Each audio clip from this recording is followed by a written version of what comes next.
우리에게 아들을 주시기까지 사랑하신 하나님께 감사와 찬양을 드립니다. 오늘 말씀은 20절, 21절이 되겠습니다. 같이 읽어보시겠습니다. 시작.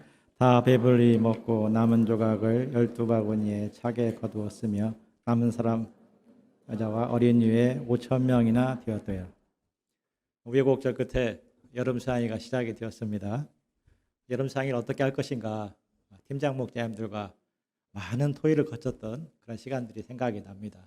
이렇게 하면 이런 문제가 생기고 또 저렇게 하면 저런 문제가 생길 터인데 안 할 수도 없다. 그런 딜레마에 많이 빠졌습니다. 하지만 영혼의 양식을 먹여야 된다는 절대 명제에 순종하기 위해서 끝까지 준비했을 때 하나님께서 드디어 여름수양회를 시작하게 하셨습니다. 어찌하든지 먹이고자 하시는 우리 목자들의 진심과 믿음을 축복하여 주시기를 기도합니다. 너희가 먹을 것을 주라. 주님 명령이 우리에게 주시는 믿음의 말씀으로 와닿게 하시기를 간절히 기도합니다. 오늘 말씀은 충격적인 사건을 배경으로 시작하고 있습니다. 1절, 2절을 보면 헤롯 왕이 죄의식과 심판에 대한 두려움에 시달리고 있습니다.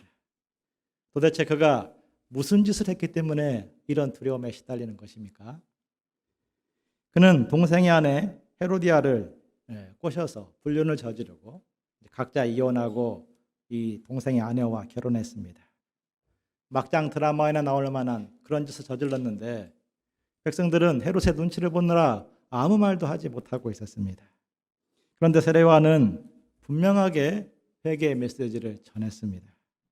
자존심이 상한 헤롯은 회개하기는커녕 요한을 잡아서 감옥에 집어넣어 버렸습니다. 심정으로는 죽이고 싶은데 여론이 무서워서 참아 죽이지 못하고 있었습니다. 그런데 헤롯만 요한을 싫어했던 것이 아니었습니다. 헤롯과 눈이 맞은 헤로디아는 요한을 더 끔찍하게 싫어했습니다. 그녀는 헤롯의 생일잔치에 딸을 보내어서 춤을 추게 합니다. 참 가관입니다. 엄마는 무희들이나 춤추는 자리에 딸을 보내어서 춤추게 하고 아빠는 그렇게 요염한 춤을 추고 있는 딸을 보면서 심각한 문제의식을 갖기는커녕 아주 즐거워하면서 자랑을 합니다. 무엇이든지 원하는 대로 다 주겠다 큰 소리를 칩니다. 남자와 여자 모두 아주 개념이 없는 부부였습니다. 헤로디아는 남자보다 악랄하기가 한 수 더했습니다. 딸의 옆구리를 찔러서 세례 요한의 목을 달라고 해 이렇게 시킵니다. 헤롯은 체면을 세우기 위해서 딸아이의 춤값으로 요한의 목을 베어버립니다. 왕이라는 인간이 음란하고 충동적이며 자기 과시로 가득했습니다. 그렇게 세례 요한이 아주 허망하게 죽어버렸습니다. 전쟁터에서의 장렬한 전사도 아니었고 사고 현장에 뛰어들어서 생명을 구하는 아름다운 죽음도 아니었습니다. 여자아이의 춤감으로 바쳐진 정말 개죽음이 되어버렸습니다. 백성들의 상실감이 얼마나 컸겠습니까? 이 나라에 정의가 있는가? 하나님은 의인의 죽음을 막을 수 없을 만큼 무능하신 분인가? 세례 요한도 힘들었겠지만 그 일을 보고 있는 백성들의 마음도 힘들었을 것입니다. 세상은 힘 있고 돈 있는 사람들, 믿음으로 살아도 안 되고 그런 사람들의 것이구나 이런 생각이 백성들의 마음 구석구석에 스멀스멀 안개처럼 파고들었을 것입니다. 바로 그때 예수님은 무엇을 하십니까? 13절을 보십시오. 같이 읽어보시겠습니다. 시작. 예수께서 들으시고 배를 타고 떠나사 따로 빈들에 가시니 무리가 듣고 여러 고을로부터 걸어서 따라가니라. 예수님은 불의한 소식을 듣고 떠나서 빈들로 가십니다. 불의한 소식을 들었으면 촛불을 들어서 집회를 하든지 아니면 요한을 뒤따라서 회개의 메시지를 전해야 될 것 같습니다. 그런데 당당하지도 않고 맞서 싸우지도 않고 빈들로 가시고 있습니다. 마치 두려워서 피하는 모습 혹은 이스라엘의 고통에 아무 관심 없는 모습처럼 보입니다. 무기력, 무책임 혹은 무능한 사람처럼 오해받을 수 있습니다. 그런데 복음서를 보면 예수님은 자주 빈들로 가십니다. 공생애를 시작하기 전에는 광야로 가셨습니다. 새벽 오히려 미명에 한적한 곳에 가서 기도하십니다. 또 큰 역사를 이룬 후에는 홀로 산으로 가셔서 기도하셨습니다. 예수님은 힘든 시기일수록, 중요한 문제를 만날수록 빈들로 가시는 분이십니다.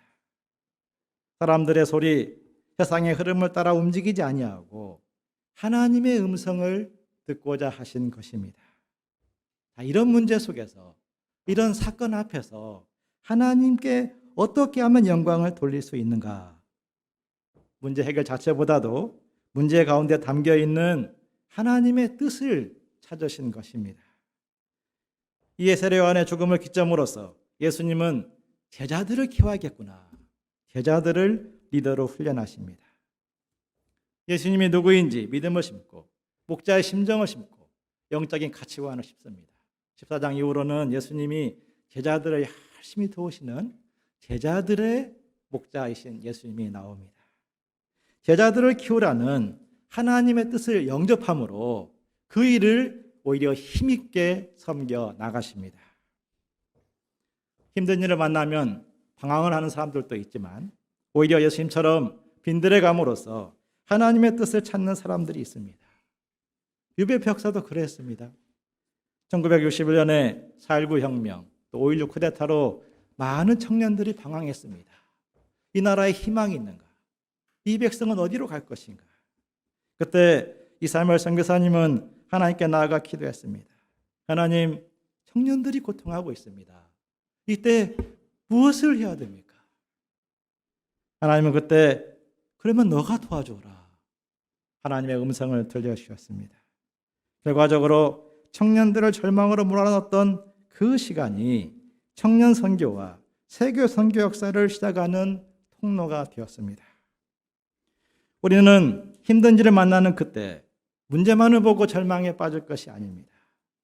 문제 속에 담긴 하나님의 뜻을 찾고 거기서 새 희망의 빛을 봐야 됩니다. 하나님은 살아계시고 항상 선한 일을 하시는 분이십니다.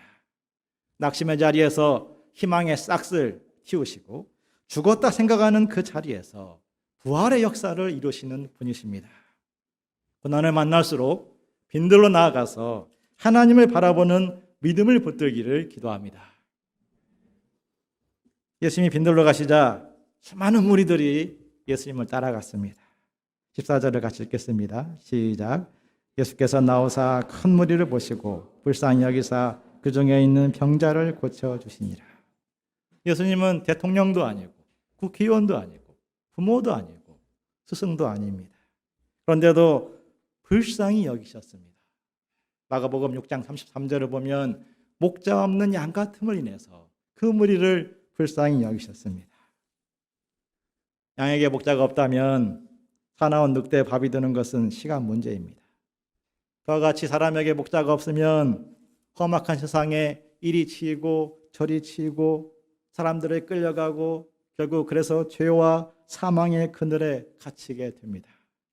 성공의 자리에 있으면 죄의 유혹에 끌려가고 실패의 자리에 있으면 절망과 불신의 시험에 끌려갑니다. 반면에 아무리 힘든 시대라 할지라도 믿고 의지하며 배우고 따라갈 수 있는 그런 대상이 있다면 그 사람은 능히 견디게 됩니다. 길과 진리와 생명으로 인도하는 목자가 있다면 그 사람은 범사에 감사할 수 있는 사람으로 성장하게 됩니다. 대학생들이 머리가 나빠서 스펙에 딸려서 인생 방황을 겪는 것이 아닙니다. 비전을 제시할 목자가 없기 때문에 현실의 지배를 당하는 것이고 진리를 비추어줄 목자가 없기 때문에 삶의 가치, 표대를 잃어버리고 떠도는 것입니다. 내게 보내신 사람들을 버려두지 아니하고 불쌍히 여기는 목자가 있다는 것이 그 시대의 희망입니다. 가정에 목자가 있어야 되고 캠퍼스에 목자가 있어야 되고 내가 서 있는 그 자리에 목자가 있어야 합니다. 예수님을 믿고 배우는 목자가 있다면 어디든지 희망의 역사가 있습니다. 예수님은 그런 목자의 심정으로 방황하는 무리들을 계속해서 섬기셨습니다. 그러다 보니까 어느덧 날이 저물었습니다. 빈들에는 편의점도 없고 파리바게뜨도 없고 제자들은 끼니 걱정해야 될 정도로 가난했습니다. 예수님은 목자의 심정이 점점 충만해지는데 제자들은 점점 근심과 염려에 빠지게 되었습니다. 제자들은 시간이 더 흐르기 전에 돌려보내어서 각자 더치페이 합시다 의견을 제시했습니다. 그것이 제일 현실적인 제안처럼 보였습니다. 그런데 예수님은 제자들의 제안을 거절하십니다. 16절을 같이 읽겠습니다. 시작. 예수께서 이르시되 갈 것 없다. 너희가 먹을 것을 주라. 예수님은 거절 정도가 아니라 제자들에게 아주 무거운 짐을 떠 넘기셨습니다. 너희가 먹을 것을 주어라. 제자들이 정치인도 아니고 부자도 아니고 대학 총장도 아닙니다. 돈 없고 피곤한 사람들임을 뻔히 알면서도 너희가 주라 이렇게 말씀하십니다. 상당히 의도적이죠. 헤롯은 백성들을 먹이지 않았지만 제자들은 양들을 먹여야 된다 그런 말씀입니다. 목자 없는 시대 가운데 목자가 되라. 자기 일이나 열심히 하는 성실맨 정도가 아니라 백성들을 돕고 살리는 목자가 되라 이 명령입니다. 머리는 천재처럼 핑핑 돌아가지만 마음은 돌처럼 딱딱한 사람들이 있습니다. 옆 사람이 무슨 문제로 고민하는지 무엇 때문에 괴로워하는지 도통 관심이 없는 그런 마음을 가진 사람들이 사실은 대부분입니다. 아마 제자들도 처음에는 그랬을 것입니다. 그러므로 예수님은 의도적으로 제자들에게 책임을 지우신 것입니다. 너희가 먹을 것을 줘라. 목자의 심정은 저절로 생기는 것이 아닙니다. 책임지는 자리에 서서 배우는 것입니다. 마치 처음부터 엄마 아빠로 태어난 사람이 아무도 없는 것처럼 말입니다. 엄마 아빠가 되어서 책임을 지는 자리에 서면서 그 책임감과 함께 목자의 심정을 배우는 것입니다. 그런 가운데 처녀 총각이 엄마 아빠가 되어가고 또 아빠로서 엄마로서 심정을 가진 사람이 됩니다. 모든 것이 낯설고 무지한 가운데 한 생명을 책임지면서 진짜 엄마가 되고 진짜 아빠가 되어가는 것입니다. 그와 같이 제자들도 책임지는 자리에 서면서 목자의 심정을 배워야 됩니다. 물론 열심 제자가 아니라면 당연히 예수님 말씀에 반발할 것입니다. 우리가 왜 이들을 먹여야 됩니까? 말도 안 되는 억지 부리지 마세요. 이렇게 반발할 것입니다. 그러나 예수님 제자라면 부담스러운 표정을 지으면서도 응답할 것입니다. 우리가 어떻게 이들을 먹일 수 있지?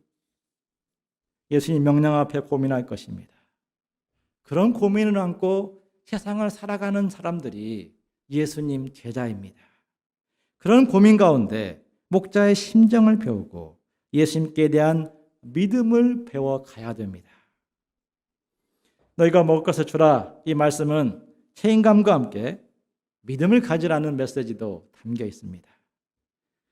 지금 제자들의 형편은 물고기 2마리, 보리떡 5개, 그것이 전부였습니다.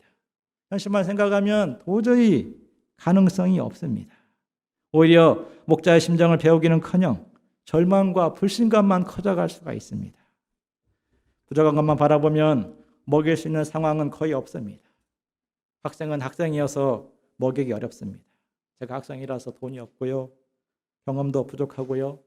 스펙을 쌓기에도 시간이 부족합니다. 학사는 학사이기 어렵습니다.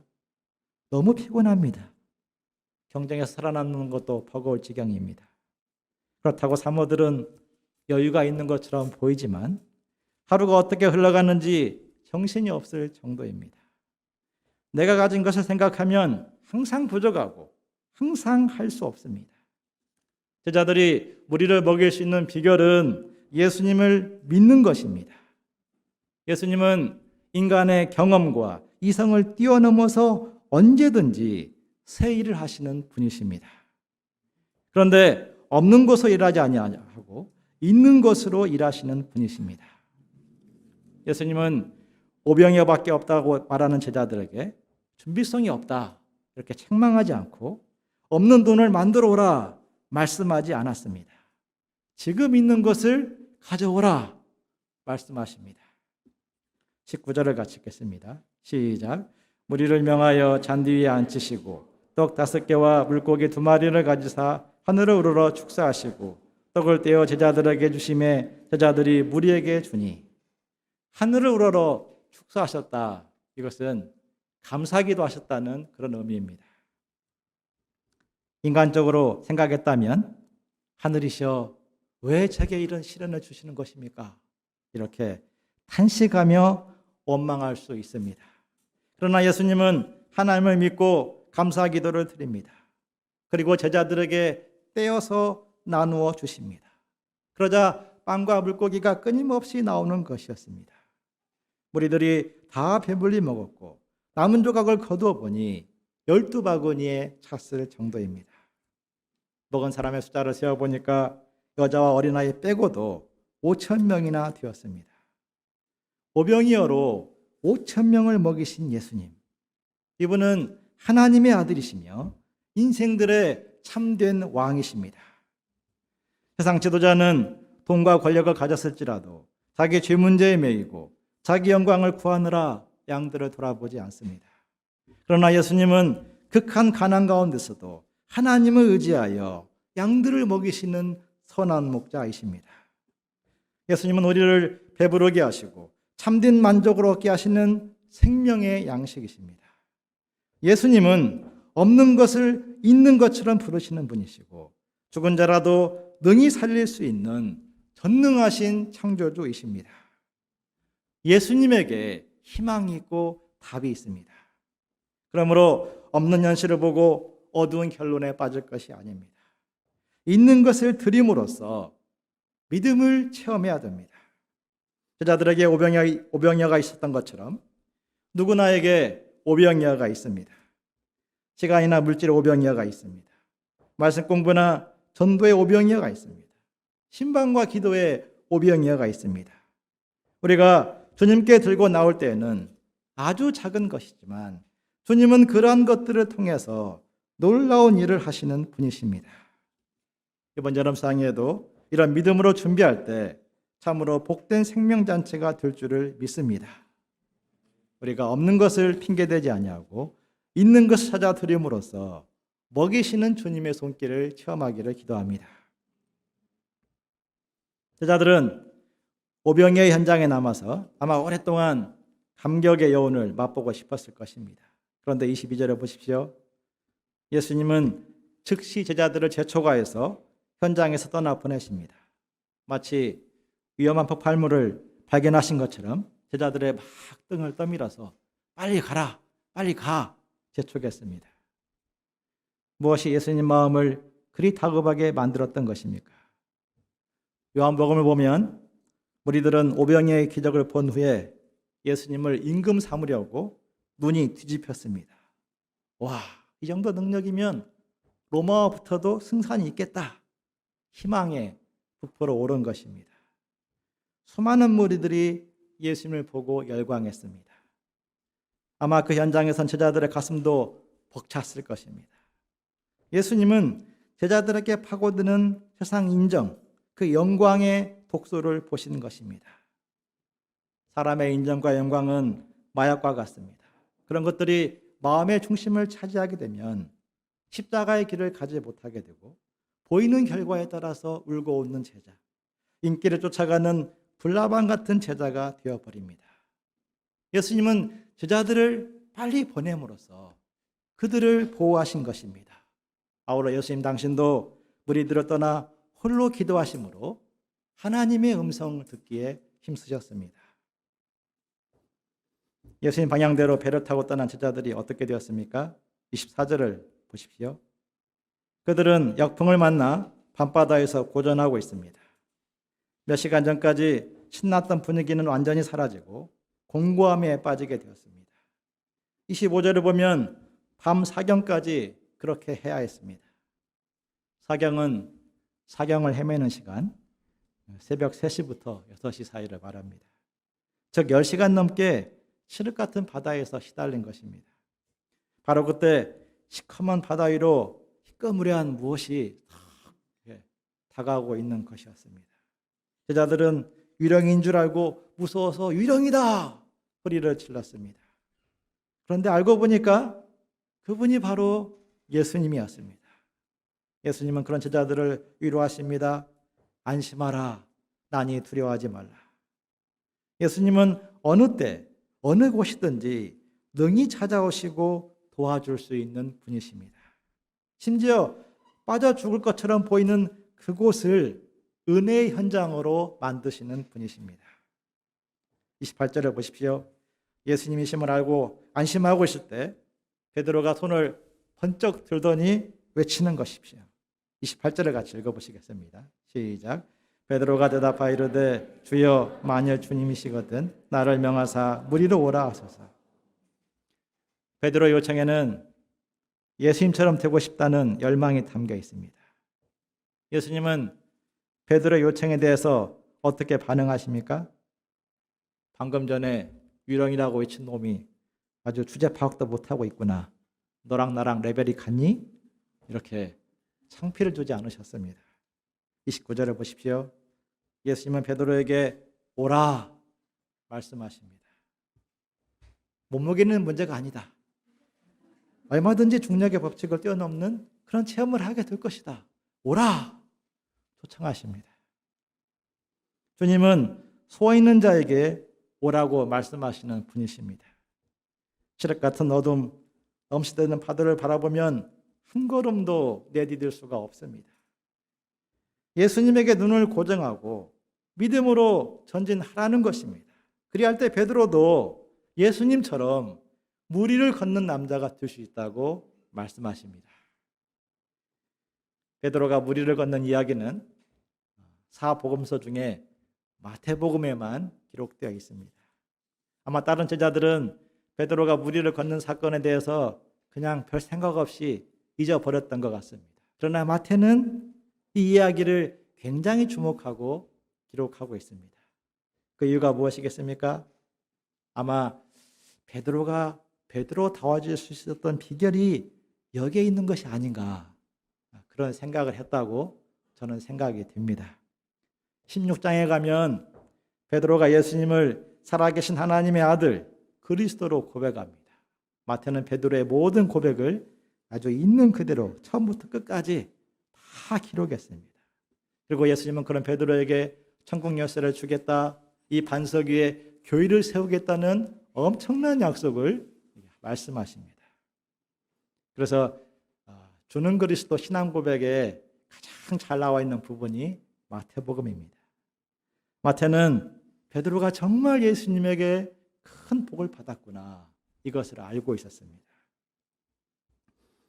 그 비결이 바로 이 사건이라고 생각했을 거라고 생각이 됩니다. 많은 사람들이 오병이어 5,000명을 먹이는 큰 역사에 주목을 합니다. 빵 5,000개, 물고기 5,000마리에 오가는 그런 사건, 그런 능력 있는 사건이 있어야 그 사건이 하나님의 삶으로 만든다 생각을 합니다. 그런데 마태의 눈에는 베드로의 작은 도전이 위대한 지도자 베드로를 만든 것으로 보았습니다. 베드로에게는 예수님처럼 되고 싶은 그 열정이 있었습니다. 나도 예수님처럼 한번 무리를 걸어보고 싶다. 그 열망이 베드로에게 있었습니다. 예수님처럼 목자의 심령과 능력으로 충만해지고 싶었고 예수님처럼 세상의 법칙을 뛰어넘는 그런 사람이 되고 싶었습니다. 그는 바다 위로 걸어오신 예수님을 보는 것만으로 만족하지 못했고 다심도 예수님처럼 걸어보게 해달라고 간구합니다. 안전한 배 안에서 머물러 있는 것으로 자족하지 않고 무리를 향해 발걸음을 내딛습니다. 엄청난 성장, 엄청난 변화는 엄청난 사건에서 생기는 것이 아니라 작은 것에서 예수님처럼 해보는 거기에서 시작이 됩니다. 공부를 잘하는 사람들 인터뷰를 들어보면 주로 같은 레파토리가 나옵니다. 수업에 충실했습니다. 예습복습 철저히 했습니다. 그날 하루하루를 알차게 보내고자 노력을 했습니다. 때로는 저거 거짓말 아니야? 이렇게 생각이 들 정도의 고백이 반복해서 나옵니다. 그런데 자세히 보면 그 작은 것이 어렵습니다. 왜 그렇습니까? 염려에 빠뜨리고 주저앉게 만드는 그 생각의 파도가 불어 닥쳐올 때 그때도 걸어야 되기 때문입니다. 이번에 잘하지 못했으니 앞으로도 잘하지 못할 것이다. 머리가 나쁘니, 경쟁이 치열하니, 시간이 없으니, 도와주는 사람이 없으니, 선행을 하지 못했으니 잘할 수 없다. 이런저런 바람에 불어닥치면 아무것도 하지 못하고 그 자리에 주저앉아 있는 사람이 있습니다. 그것이 편하기 때문입니다. 그런데 그때 하나님이 도와주실 것이다. 믿음을 갖고 그 하루하루를 전진하는 사람들이 있습니다. 그런 믿음 속에서 주님의 도우심, 주님의 능력을 체험합니다. 믿음이 있어야 현실 불가능해 보이는 그 세계를 향해서 한 걸음 한 걸음 발자국을 내디딜 수 있습니다. 그렇게 내딛다 보면 믿음을 체험하게 되고 또 빠졌다가 다시 체험하며 성장하고 강해지는 것입니다. 마귀는 수많은 법칙, 수많은 가설을 끌어와서 아무것도 하지 말고 가만히 있으라 이렇게 말합니다. 그것을 당연한 것처럼 생각하게 만듭니다. 그러나 예수님은 오라 말씀하십니다. 두려워하지 말고 도전하라고 말씀하십니다. 베드로도 얼마든지 무리를 걷는 역사가 일어날 것이다 말씀하십니다. 오라 하시는 예수님 말씀을 들을 수 있기를 기도합니다. 그 믿음으로 작지만 구체적인 도전을 할 수 있기를 간절히 기도합니다. 30절을 보십시오. 잘 나가던 베드로가 갑자기 물에 빠졌습니다. 왜 그랬습니까? 바람을 보고 두려움이 들어서 믿음을 잃고 의심했기 때문입니다. 예수님 보며 말씀을 의지했을 때에는 중력의 법칙을 극복할 수 있었지만 상황과 조건을 바라보자 사정없이 침몰하기 시작했습니다. 베드로는 주여 나를 구원하소서 부르짖습니다. 31절을 보십시오. 예수님은 즉시 손을 내밀어서 그를 붙잡아 주십니다. 그리고 믿음이 작은 자여 왜 의심하였느냐 다시 믿음을 심으시고 다시 일어서도록 도와주십니다. 베드로가 무리를 걷는 모습도 은혜롭지만 물에 빠져 허우적대는 베드로를 구해주시는 예수님도 은혜롭습니다. 바로 우리 신앙의 모습이기 때문입니다. 신앙생활은 현실의 염려가 가득할지라도 하나님이 책임져 주실 것을 믿고 먼저 그의 나라와 그의 의를 구하는 생활입니다. 이 땅에 매일 마음을 끊어내고 차원 높은 소망을 붙들고 하나님의 영광을 위해서 한 걸음 한 걸음 나아가는 생활입니다. 그러다가 바람 보고 바다에 빠져가는 것처럼 보이는 현실을 바라보고 두려움에 빠지기도 합니다. 믿음으로 살아도 취업할 수 있을까? 가정을 이룰 수 있을까? 생존할 수 있을까? 양들과 하나님 자녀들을 하나님의 사람으로 키울 수 있을까? 염려의 바람이 불어와서 우리를 두려움의 바다에 빠뜨립니다. 코로나 바람이 복음 역사에 대한 불신의 바다로 우리를 막 밀어넣을 때도 있습니다. 이때 우리는 다만 베드로처럼 예수님께 부르짖어 기도합니다. 그러면 예수님은 우리의 기도를 들으시고 우리를 다시 붙잡아 주십니다. 베드로처럼 무리를 걸으며 예수님을 체험하고 베드로처럼 물에 빠졌다가 구원받음으로써 자기를 발견하고 다시 예수님을 의지합니다. 그를 통해서 복음서의 베드로가 사도행전의 베드로로 되어가듯이 우리 또한 영적 리더들로 성장해 나가는 것입니다. 예수님은 우리를 먹이시고 우리를 키우시는 목자이십니다. 그러므로 아무것도 염려하지 말고 다만 기도와 간구로 우리 구할 것을 하나님께 아뢰면 됩니다. 그때 주님은 그 소원을 따라 믿음의 체험을 주시고 우리를 주님의 은혜의 세계로 이끌어 가실 것입니다. 우리를 복된 믿음의 세계로 초청하시는 예수님의 음성을 내게 주시는 음성으로 영접할 수 있기를 간절히 기도합니다. 기도하겠습니다. 하나님 아버지, 목자가 없는 시대에 방황하는 무리들을 불쌍히 여기시고 그들을 어찌하든지 먹이시는 주님을 저희의 구주로 허락하여 주셔서 감사합니다. 저희가 방황하는 무리들이었습니다. 이런 저희들을 구원하셔서 이제는 이 시대 양들을 먹이는 귀한 영적인 지도자들로 부르신 것을 감사드립니다. 하나님 아버지, 저희가 가진 것이 오병이어처럼 극히 작지만 너희가 먹을 것을 주라 하시는 이 주님 말씀에 순종하여서 무리들을 책임감 있게 먹이고 또 그 가운데 주님을 간절히 의지하는 믿음을 들여서 영적인 리더 한 사람의 목자로 살 수 있도록 도와주시기를 간절히 기도합니다. 하나님 아버지, 우리는 보이는 현실에 마음이 붙잡혀서 빠져갈 때가 있습니다. 그러나 주님은 오라 말씀하십니다. 우리 주님을 바라보고 믿음으로 한 걸음 한 걸음 내딛어서 우리 주님이 영적인 지도자로서 귀하게 쓰임 받으신 것처럼 우리 한 사람 한 사람이 생명을 구원하고 이 시대를 먹이는 귀한 영적인 리더로 성장해 나가도록 축복하여 주시옵소서. 하나님 아버지, 우리가 부족할지라도 주님은 우리를 책망하지 아니하시고 우리를 다시 건지셔서 그 길에 서게 하시는 분이십니다. 이 믿음을 저에게 허락하여 주시옵소서. 예수님의 이름으로 기도하였습니다. 아멘.